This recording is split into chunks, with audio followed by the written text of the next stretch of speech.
वरहमतुल्लाहि वबरकातुहू।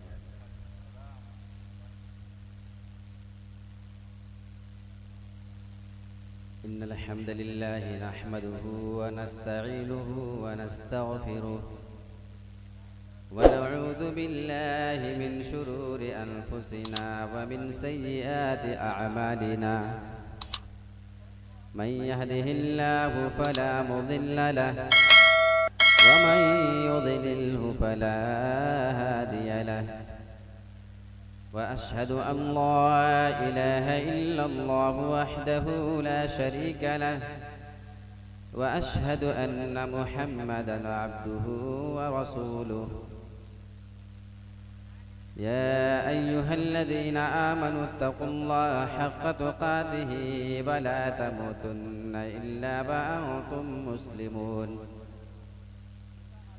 या अय्युहन्नासु इत्तक़ू रब्बकुमुल्लज़ी ख़लक़कुम मिन नफ्सिन वाहिदह व ख़लक़ मिन्हा ज़ौजहा व बस्स मिन्हुमा रिजालन कसीरन व निसाअ वत्तक़ुल्लाहा अल्लज़ी तसाअलून बिही वल अर्हाम इन्नल्लाहा काना अलैकुम रक़ीबा। या अय्युहल्लज़ीना आमनु इत्तक़ुल्लाहा व क़ूलू क़ौलन सदीदा युस्लिह लकुम अअमालकुम व यग़फिर लकुम ज़ुनूबकुम व मन युतिइल्लाहा व रसूलहु फ़क़द फ़ाज़ फ़ौज़न अज़ीमा। अम्मा बाद फ़इन्न खैरल हदीस किताबुल्लाह व खैरल हदी हदी मुहम्मदिन सल्लल्लाहु अलैहि वसल्लम व शर्रल उमूरि मुहदसातुहा व कुल्ल मुहदसतिन बिदअह व कुल्ल बिदअतिन ज़लालह व कुल्ल ज़लालतिन फिन्नार। अऊज़ु बिल्लाहि मिनश शैतानिर रजीम। बिस्मिल्लाहिर रहमानिर रहीम।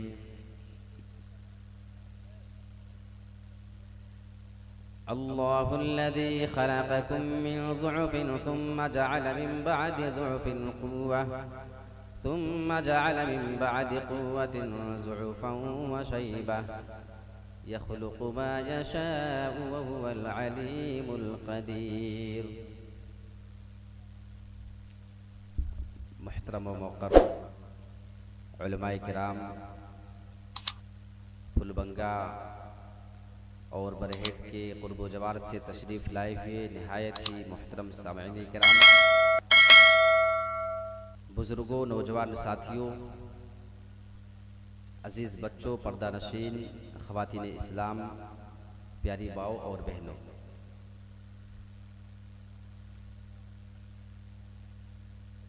इससे पहले आपने मुख्तलिफ़ उलमाए किराम की मुख्तलिफ़ तकारीर समाअत की। मैंने आपके सामने खुतबे मसनूना के बाद कुरान मजीद से एक आयत करीमा की तिलावत की है। उसी आयत की रोशनी में इंशाअल्लाह आपके सामने कुछ अहम बातें करने की कोशिश करेंगे। और पहले मेरा इरादा कुछ दूसरे मौजू पे बोलने का था, लेकिन उसके बाद फिर इरादा बदला और किसी दूसरे मौजू का मैंने इंतखाब किया।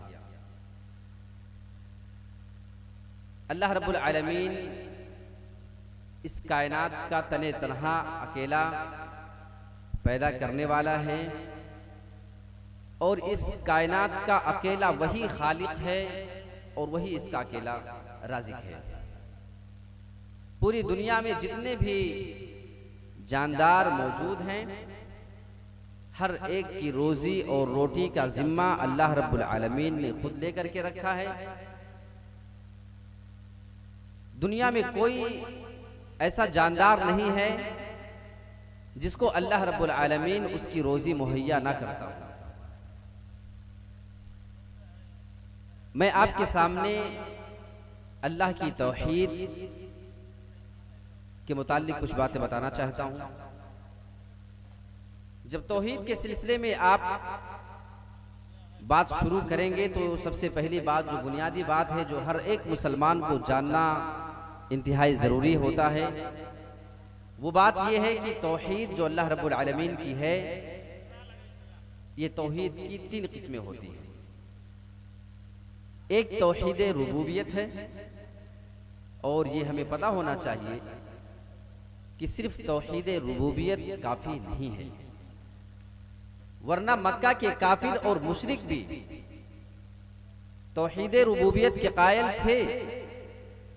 अल्लाह रब्बुल आलमीन ने कुरान मजीद में अपने नबी को बाकायदा इस बात की खबर दी है, वला इन सअलतहुम मन खलक़स समावाति वल अर्ज़, ऐ मेरे नबी, अगर आप इन मक्का के काफिरों से, अगर आप इन मक्का के मुशरिकों से सवाल कर लें कि जमीनों को, आसमानों को किसने पैदा किया है, तो इनका जरूर जवाब ये होगा कि इन तमाम को पैदा करने वाला सिर्फ और सिर्फ अल्लाह है। तो रब तो वो अल्लाह को मानते थे, तो सिर्फ रब मान लेना अल्लाह को, ये मान लेना कि उसने पूरी दुनिया को अकेले पैदा किया, अकेला वही इस दुनिया का खालिक है, तमाम लोगों का राज़िक है, सिर्फ ये मान लेने से हमारी और आपकी तौहीद मुकम्मल नहीं होती,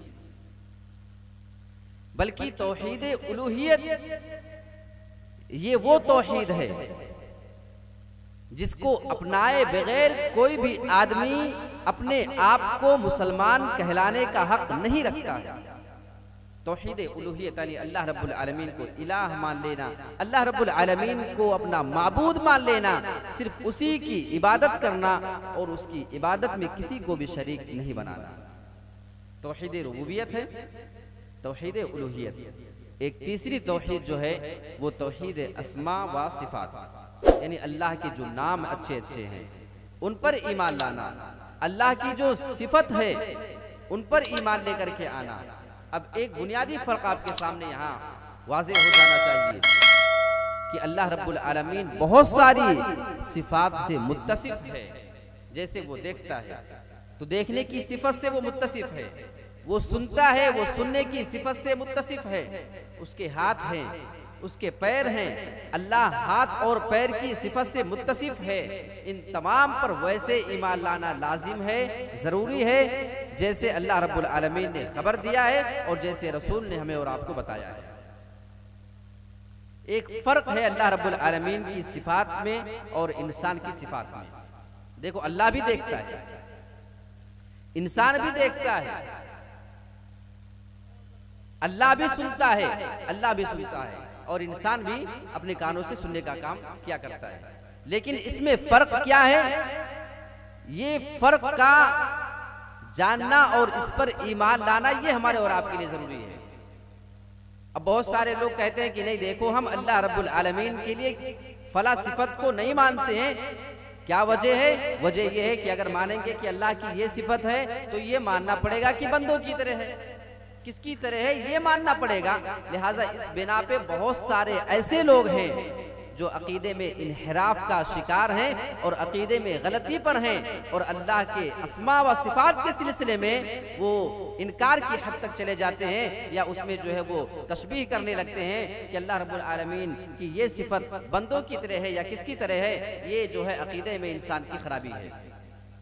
अल्लाह रब्बुल आलमीन देखता है, इसमें कोई नक्स नहीं है, कोई ऐब नहीं। वो कितना देखता है, कहाँ तक देखता है, हमारे और आपके लिए तो कोई चीज हाजिर हो सकती है, हमारे और आपके लिए कोई चीज गायब हो सकती है, लेकिन अल्लाह के लिए गायब कोई चीज नहीं, उसके लिए हर चीज हाजिर है। हमारी और आपकी आंखों से दिखाई देता है, हमें आंख तो अल्लाह ने दिया है, लेकिन हमारे आंखों में जो है वो एक कमी है, वो एक नक्स है। हमारी आंखों से कभी कभी दिखाई भी देता है, कभी कभी हमारी आंखों से नहीं भी दिखाई देता है। अब ये जो मैंने आपके सामने भी चश्मा लगाया हुआ है, काला चश्मा, तो आप ये ना समझे कि ये कोई फैशन है। हमारी ये आंखों की कमी है कि आंख में थोड़ी सी प्रॉब्लम आई, हम मुहताज हैं कि हम चश्मा लगाएं, वरना हमारी आंखों से जो है बराबर कोई चीज दिखेगा नहीं। या हमारी आंखों में दर्द है तो दर्द मजीद बढ़ जाएगा अगर लाइट की रोशनी वगैरह उस पर आती है। तो ये हमारी आंखों की कमी है। अल्लाह रब्बुल आलमीन की भी आंखें हैं, अल्लाह भी देखता है, लेकिन तमाम नक्स से, तमाम ऐब से वो पाक है, उसके यहाँ ऐसी कोई प्रॉब्लम कभी नहीं होगी। इंसान एक हद तक देखता है। मुझे आप दिखाई दे रहे हैं, थोड़ी दूर तक दिखाई दे रहा है, जहां तक रोशनी है अंधेरे में हम नहीं देख पाते। लाइटें बंद कर दी जाए, आपको भी यहाँ पे कुछ दिखाई नहीं देगा। हम देखते तो हैं, लेकिन हमारे देखने की सिफत में कमी पाई जा रही है। ये नक्स है, ये ऐब है हमारी आंखों का कि हम देखते तो हैं, लेकिन जैसा चाहे और जितना चाहे उतना नहीं देख सकते हैं। और ये अल्लाह का बहुत बड़ा एहसान है। अगर हमें पर्दे के पीछे की चीजें दिखाई देना शुरू हो जाए, अगर हम ये आरज़ू करने लगे, अल्लाह तूने हमें ऐसी आंखें क्यों ना दे दी जिससे हम सामने की चीज को भी देखा करते और जो हमारे पर्दे के पीछे हुआ करती है उसको भी देखा करते। हमें दीवार के इस जानिब का भी नजर आता और दीवार के पीछे क्या कुछ हो रहा है वो भी हमें दिखाई देता। अगर हमारे और आपके अंदर ये सलाहियत पैदा हो जाती कि हम दीवार के पीछे की चीज भी देखा करें, दीवार के यहाँ की चीज भी हमको और आपको दिखाई दे, तो ईमानदारी के साथ मैं कह सकता हूँ ये हमारे और आपके देखने की कोई कमाल नहीं होती, बल्कि ये उसमें और ज्यादा कमी हो जाती, बल्कि उसमें और ज्यादा प्रॉब्लम लाहिक हो जाती। अगर आपको दीवार के पीछे का नजर आने लगे, आप अपने घर में एंट्री करते जाओगे, आपको दीवार की इस जानिब का भी दिखाई दे रहा है, आपके माँ बाप दीवार के पीछे सोए हैं, आपकी बहन सो रही है, आपके भाई बहन सोए हुए हैं, कोई टॉयलेट जा रहा है, कोई गुस्ल खाने में जा रहा है, कोई लेट्रिन में जा रहा है, लेकिन आपके सामने सारा का सारा मंजर दिखाई देगा, क्योंकि आपको दीवार के पीछे का भी दिखाई दे रहा है। तो ये चीज पैदा हो जाए तो इससे आपकी खूबी नहीं है, बल्कि आपकी प्रॉब्लम है। आप शर्मिंदा हो जाएंगे कि ये सब क्या हो रहा है। अल्लाह रब्बुल आलमीन सुनता है, वो सुनने की सिफत से मुत्तसिफ है। हम और आप भी सुना करते हैं, इंसान भी सुना करते हैं, लेकिन हमारे और आपके सुनने की कमी है, हमारे और आपके कान की कमी ये है, उसका नक्स ये है, हमें थोड़ी दूर की आवाज तो सुनाई देती है, लेकिन अगर बहुत ज्यादा दूर की आवाज आए तो वो चीज हमें फिर सुनाई नहीं देती है। और ये अल्लाह का बहुत बड़ा एहसान है, हमें उतना ही सुनाई दे रहा है जितना सुनने की जरूरत थी, उससे ज्यादा की ताकत अल्लाह ने हमको दिया ही नहीं। अब आप कहें नहीं अल्लाह हमको इतनी ताकत दे दे सुनने की कि पूरे मोहल्ले में क्या हो रहा है, कौन कहाँ बात कर रहा है, हल्का सा कोई बोले तो मेरे कानों तक उसकी आवाज आने लगे। अगर ऐसा हो जाए तो ये आपकी कोई खूबी नहीं होती, बल्कि बहुत बड़ी प्रॉब्लम ये होती कि अगर आप अपने घर में सोए हैं, पता चले पड़ोसी में झगड़ा हो रहा है 12 बजे रात में, अब आप उठ के बैठ जाएंगे कि ये हंगामा कहाँ से हो रहा है। आप अपने घर में सो रहे हो और पता चले दूसरे गांव के बगल में कोई डीजे बज रहा है, कोई गाने बजा रहा है, कोई नाच गाना चल रहा है, यहाँ आप अपने कानों में उसकी आवाज हूबहू सुन रहे हैं, ऐसा लग रहा है जैसे आपके पास बज रहा है। अगर ऐसा हो जाए तो आप सो नहीं सकते, आपका सुकून चला जाता, आपकी नींदें हराम हो जाती। मेरे प्यारे साथियों, ऐसा होने से आपकी खूबी नहीं होती, बल्कि ये आपके लिए बहुत बड़ी प्रॉब्लम खड़ी हो जाती। तो अल्लाह ने जितनी हमको ताकत दी है उतना हमारे लिए काफी था, इससे ज्यादा अगर हो जाए तो ये हमारे लिए प्रॉब्लम खड़ी कर सकती थी, ये हमारे लिए खूबी नहीं होती, एक कमी हमारे और आपके लिए होती। तो अल्लाह की तीनों तौहीद पर ईमान लाना ये हमारे लिए जरूरी है। अब आइए, जब बात तौहीद की है तो हम जरा ये देखने की कोशिश करें कि तौहीद हर एक को नसीब नहीं होती।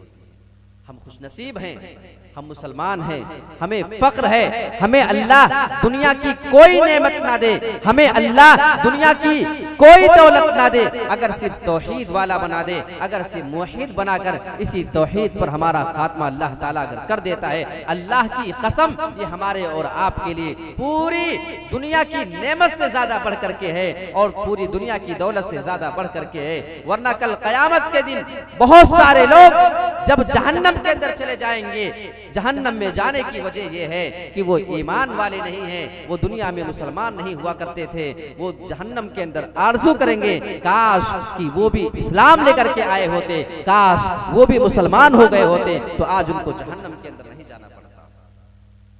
अल्लाह के नबी जनाब मोहम्मद रसूलुल्लाह ने इरशाद फरमाया है, जब जन्नती जन्नत के अंदर चले जाएंगे और जहन्नमी जहन्नम के अंदर चले जाएंगे, बहुत सारे ऐसे मुसलमान भी होंगे जो खालिस तौहीद वाले हैं, जिन्होंने अपनी तौहीद के अंदर कभी कोई मिलावट नहीं किया है, कभी उन्होंने अपनी तौहीद के अंदर शिर्क की आमेजिश नहीं किया, शिर्क से अपने आप को बचा करके रखा है। लेकिन बहुत सारे दुनिया में गुनाह के काम करने वाले दुनिया में बहुत ज्यादा गुनाह का काम भी किया करते थे, और इसी गुनाह की वजह से अल्लाह रब्बुल आलमीन ने उन लोगों को जहन्नम के अंदर डाल दिया होगा।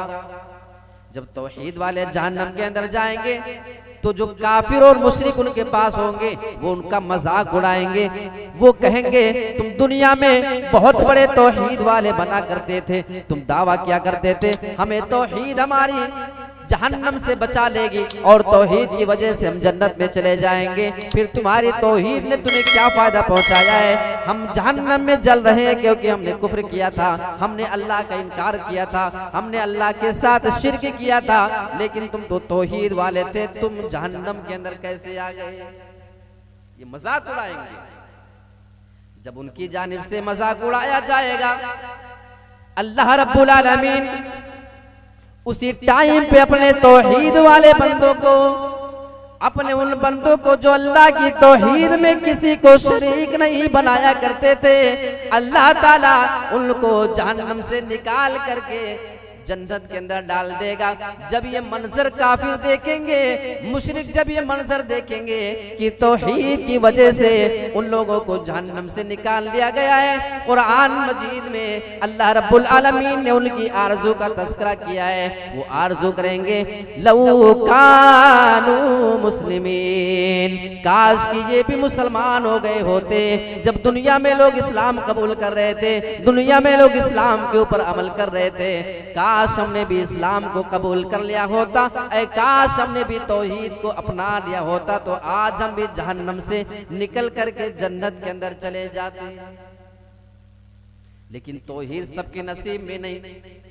अल्लाह के नबी के प्यारे चचा अबू तालिब की बात करो, अल्लाह के नबी की पूरी जिंदगी में सबसे ज्यादा सपोर्ट करने वाला आपका ये प्यारा चचा, लेकिन अभी तक ईमान की दौलत से महरूम है।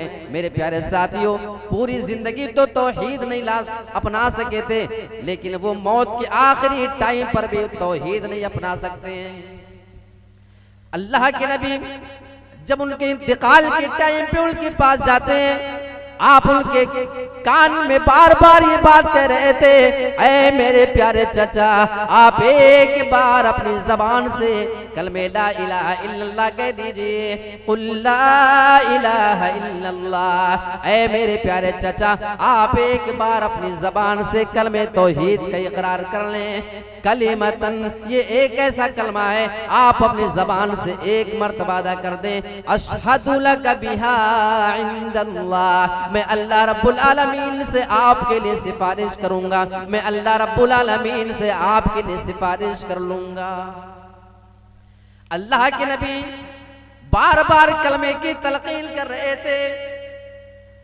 अबू तालिब अपने भतीजे की बात को सुन रहे थे। आप जानते थे मेरा भतीजा झूठा नहीं है, मेरा भतीजा कभी जिंदगी में झूठ नहीं बोलता है। आपकी बातें सुन रहे थे मेरे प्यारे साथियों। लेकिन अबू तालिब के पास उस टाइम पे उनके दो बुरे दोस्त मौजूद थे।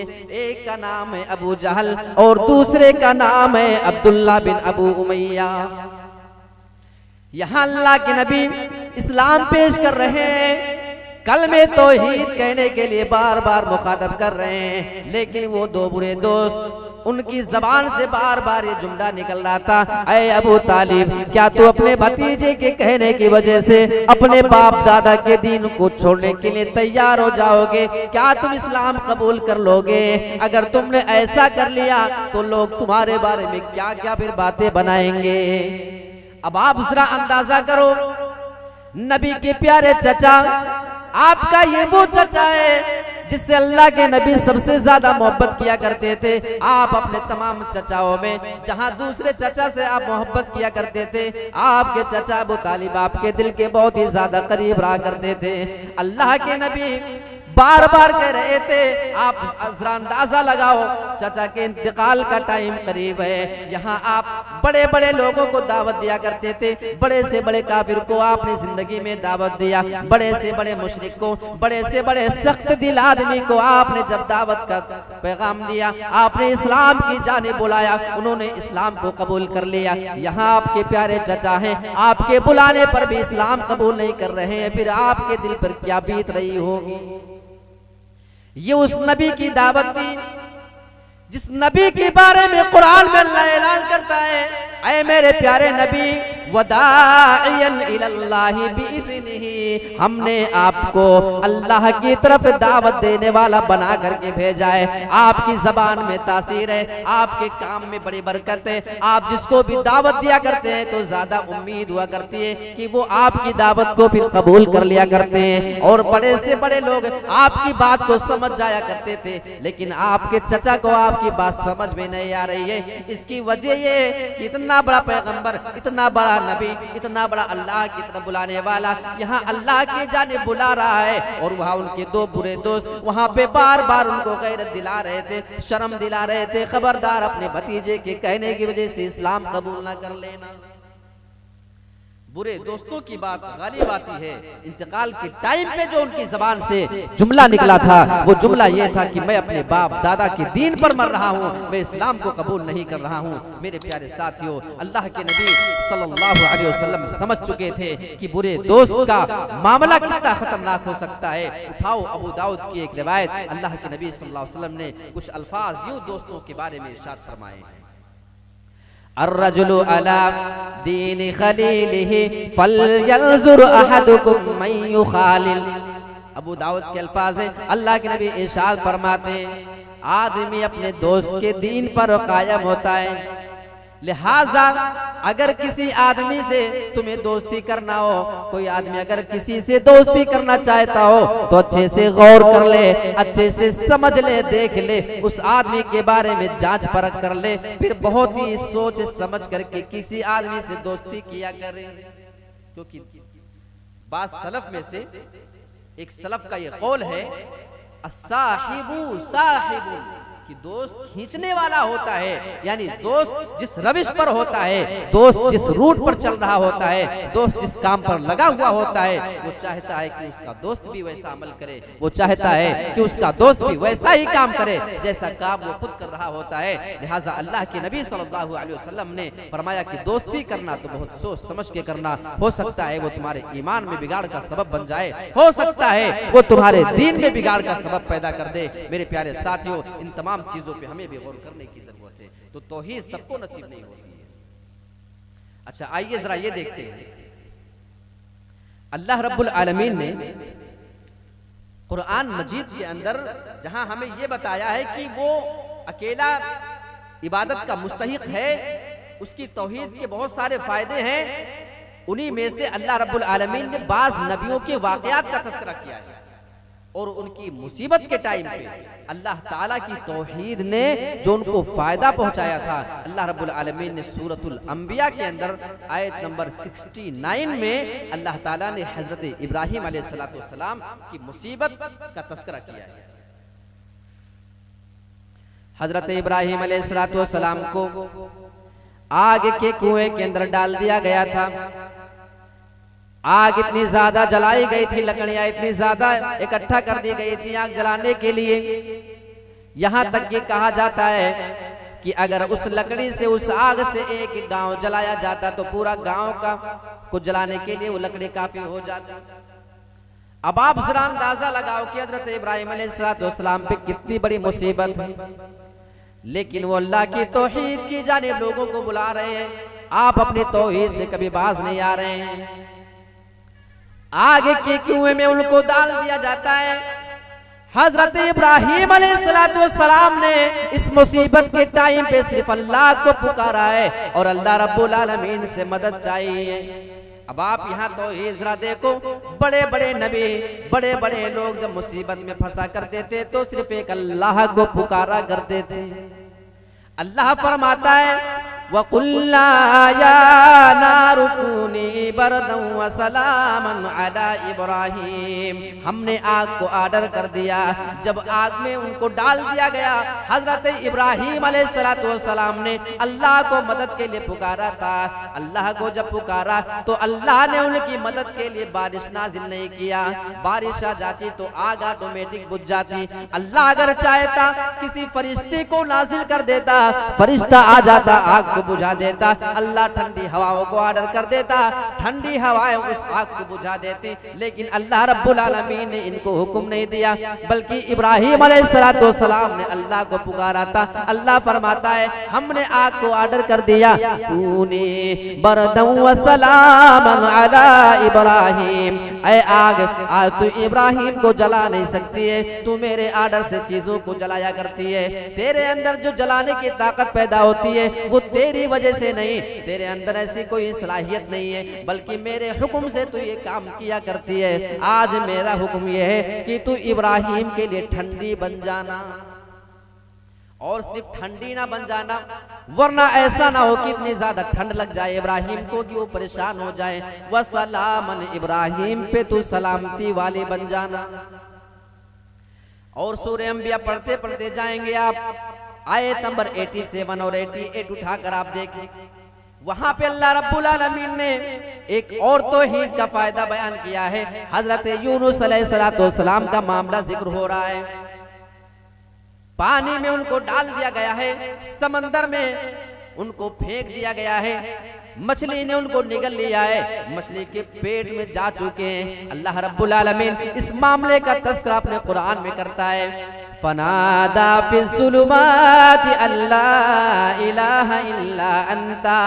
उन्होंने अल्लाह को तारीकियों में पुकारा था, एक तारीकी नहीं बल्कि कई कई तारीकी थी जिसमें उन्होंने अल्लाह को पुकारा था। अब ये 3 किस्म की तारीकी है। एक तो मछली ने निगल लिया, मछली के पेट की तारीकी, और दूसरे रात की तारीकी, वहां का अंधेरा है, और तीसरे समंदर के अंदर समंदर के गहराई की तारीकी और उसका अंधेरा है। अल्लाह बयान फरमाता है फिज़्ज़ुलुमाती, उन्होंने हमें तारीकियों में पुकारा। लेकिन अल्लाह पुकारने का अंदाज बता रहा है, और हजरत यूनुस अलैहिस्सलाम की ये दुआ अल्लाह को इतनी ज्यादा पसंद आती है। क्या पुकार रहे हैं, क्या अल्फाज का इस्तेमाल कर रहे हैं। आज हम मुसलमानों को भी ऐसी दुआओं को सीखने की जरूरत है। अल्लाह बयान फरमाता है उन्होंने जब अल्लाह को पुकारा था तो सीधे सीधे अपनी बात को पेश नहीं कर दिया, बल्कि पुकारने का अंदाज तो जरा देखो, अल्लाह इलाहा इल्ला अंता, ऐ मेरे परवरदिगार तेरे अलावा कोई माबूद नहीं है। यानी पहले अल्लाह की तौहीद का इकरार कर रहे हैं, इन्नी कुन्तु मिनज़ ज़ालिमीन, बेशक मैं जालिम हूँ, मैं इस मुसीबत में आ गया हूँ, इस मुसीबत में आने की वजह खुद मैं हूँ, इसका मैं जिम्मेदार हूँ। ऐ मेरे परवरदिगार सुब्हानका इन्नी कुन्तु मिनज़ ज़ालिमीन, ऐ मेरे परवरदिगार मैं तेरी पाकी बयान करता हूँ, तू तो पाक है, तेरा इसमें कोई कसूर नहीं है। आज हम मुसीबत में हैं, हम अल्लाह को पुकारे।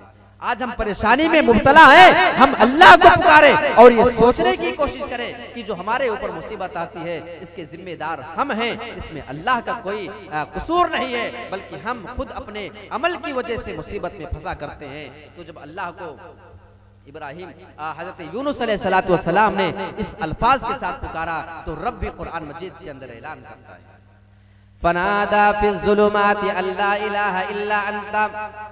जब यूनुस अलैहिस्सलाम ने अल्लाह को पुकार लिया और पुकारने के बाद अल्लाह रब्बुल आलमीन पे भरोसा उन्होंने किया, अल्लाह बयान फरमाता है फस्तजबना लहू, हमने उनकी पुकार को सुन लिया, वनज्जयनाहु मिनल गम्मी, और हमने उन्हें गम से निजात दे दिया, हमने उन्हें मुसीबत से छुटकारा दे दिया। ये तो यूनुस अलैहिस्सलाम की बात है। अल्लाह रब्बुल आलमीन ने उनका वाक़या बता करके हमको पैगाम दे दिया है। आगे अल्लाह रब्बुल आलमीन एक उसूल बयान कर दे रहा है जो आज तक भी मुसलमानों के लिए बाकी है, वकज़ालिका नुंजिल मुमिनीन, और इसी तरीके से हम ईमान वालों को निजात दिया करते हैं। जो ईमान लाने वाले लोग हैं हम उनको इसी तरीके से निजात दिया करते हैं। आज भी अगर कोई मोमिन किसी मुसीबत में फंसने के बाद अगर खालिस अल्लाह को पुकारा करता है तो अल्लाह का वादा है कि हम उसकी पुकार को जरूर सुनेंगे और उसकी मुसीबत से हम उसको छुटकारा जरूर देंगे। और ये भी आपको बताते चलूं कि तौहीद ये अल्लाह रब्बुल आलमीन का एक हक है, उसके बंदों के ऊपर एक हक है अल्लाह रब्बुल आलमीन का कि सिर्फ उसी की तौहीद को अपना ले, उसके साथ किसी को शरीक न बनाए। उठाओ सही बुखारी और मुस्लिम की हदीस।